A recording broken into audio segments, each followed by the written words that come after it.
अन्याय के खिलाफ और न्याय के साथ मैं एडवोकेट नेतान सेठ तहे दिल से आपको नमस्कार करता हूं और स्वागत करता हूं आपका मेरे यूट्यूब चैनल पर।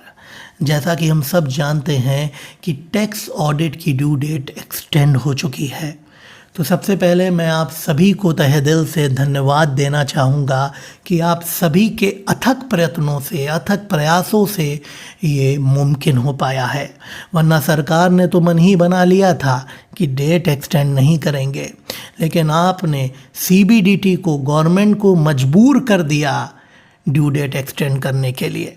तो आपको बता देना चाहेंगे कि ड्यू डेट तो एक्सटेंड हो चुकी है टैक्स ऑडिट की, लेकिन इस डेट के एक्सटेंशन के साथ लोगों के मन में कई कन्फ्यूज़न फैले हुए हैं, जिसे मैं आज दूर करने आया हूं।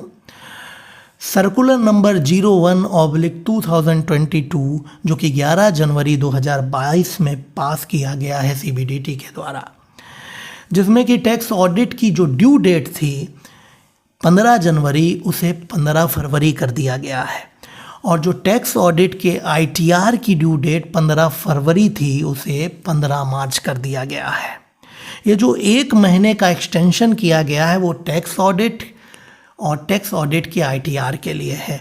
लोगों में कन्फ्यूज़न इस वक्त बहुत बड़ी है कि भाई आईटीआर जो कि नॉन ऑडिटेड आईटीआर थे उनकी भी डेट बढ़ा दी गई है, एक्सटेंड कर दी गई है। तो प्लीज़ अपना एक कन्फ्यूज़न दूर कीजिए और समझ लीजिए ये जो डेट एक्सटेंड हुई है वो टैक्स ऑडिट की डेट एक्सटेंड हुई है और टैक्स ऑडिट के आईटीआर की। ये जो कन्फ्यूज़न है आपका कि नॉन ऑडिटेड के आईटीआर की डेट भी एक्सटेंड हो गई है, तो इस कन्फ्यूज़न को दूर कर लीजिए। नॉन ऑडिटेड आईटीआर की ड्यू डेट 31 दिसंबर 2021 थी, जो कि निकल चुकी है। वो कहावत है ना कि सच्चाई छुप नहीं सकती जमाने के उसूलों से, कि खुशबू आ नहीं सकती कभी कागज़ के फूलों से। सरकार को इतना अच्छा मत समझिए, वो पूरी तरह से उस कागज़ के फूल की तरह है जिसमें से महक नहीं आ सकती।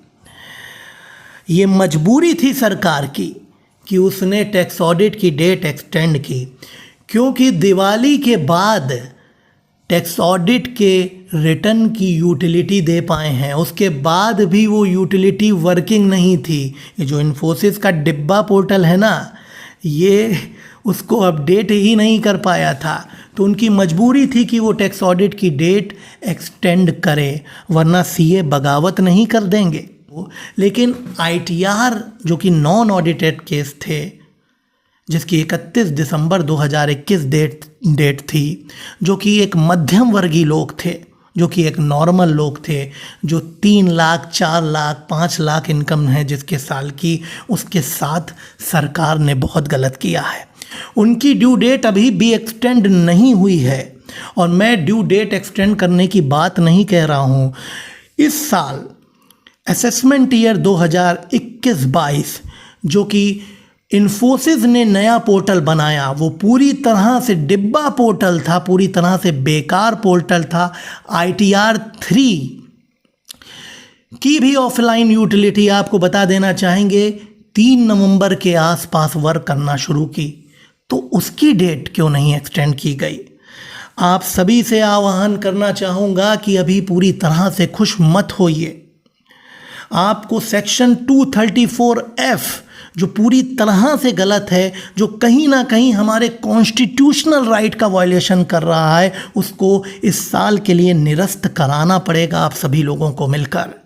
क्योंकि सेक्शन 234F जो कि पेनाल्टी निर्धारित करता है वो गलत है इस समय के लिए, क्योंकि इस साल जो इन्फोसिस ने पोर्टल बनाया वो पूरी तरह से ग्लिचेस से भरा पोर्टल था। तो मैं आप सभी टैक्स पेयर से, सभी टैक्स प्रोफेशनल से आह्वान करना चाहूँगा कि इनकी बातों में मत आइए। ये लॉलीपॉप आपको देने की पूरी कोशिश करेंगे, लेकिन आपको टस से मस नहीं होना है।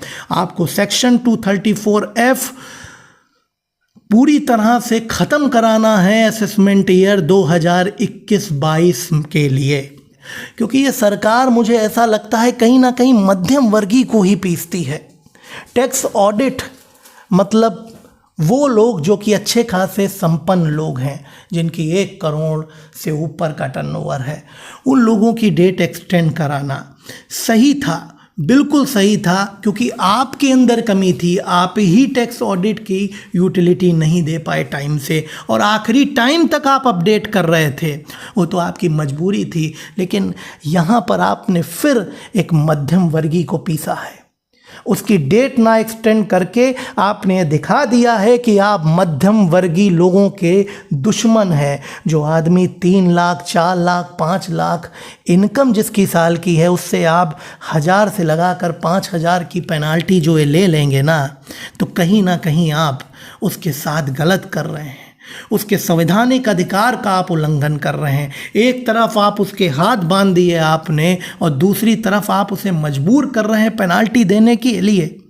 ये गलत है और सरकार को ये बात समझनी पड़ेगी। और सेक्शन 234F जो कि पेनाल्टी का सेक्शन है, उसे पूरी तरह से ख़त्म करना पड़ेगा असेसमेंट ईयर 2021-22 के लिए। और अगर नहीं सरकार ख़त्म करती है तो आप लोग मिलकर, मैं सभी टैक्स प्रोफेशनल और टैक्स पेयर से ये आह्वान करना चाहूँगा कि पूरी तरह से लग जाइए और इस सेक्शन को ख़त्म कराइए। और अगर ये सेक्शन सरकार नहीं ख़त्म करती है तो इसके अगेंस्ट PIL फाइल कीजिए हाई कोर्ट में। और जब तक ये सेक्शन सरकार सस्पेंड नहीं कर देती तब तक इसका विरोध कीजिए, क्योंकि अगर आप दबते रहे ना तो ये आपको दबाते रहेंगे और मध्यम वर्गीय को यूं ही पीसते रहेंगे। इसलिए आवाज़ बुलंद करिए और आगे बढ़िए और सरकार को मजबूर कर दीजिए सेक्शन 234F सस्पेंड करने के लिए।